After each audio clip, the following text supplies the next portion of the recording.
बिस्मिल्लाहिर्रहमानिर्रहीम। Car doctor pro से जैसा कि आप देख रहे हैं कि सुजुकी लियाना की गाड़ी है और इसका ये मेन इंजन है और इंजन के ऊपर आप देखें तो यहाँ पे लिखा हुआ आपको मिल जाता है DOHC। जिस भी गाड़ी के हेड के ऊपर यहाँ पे लिखा हुआ आपको मिल जाए तो आपने ये समझ लेना है कि इसके अंदर दो केमों वाला वो हेड है।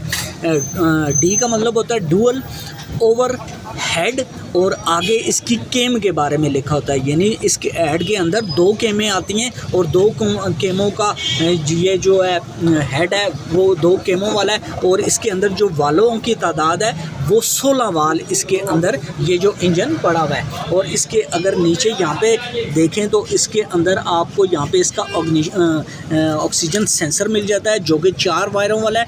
और जब भी 4 वायरों वाला जो भी ऑक्सीजन सेंसर आपको नज़र आता है उसके अंदर हीटर वाला सेंसर आता है, जबकि सिंगल वायर जो सेंसर आते हैं उनके अंदर हीटर नहीं होता। इतना फ़र्क इन दो सेंसरों के अंदर ऑक्सीजन वालों के होता है।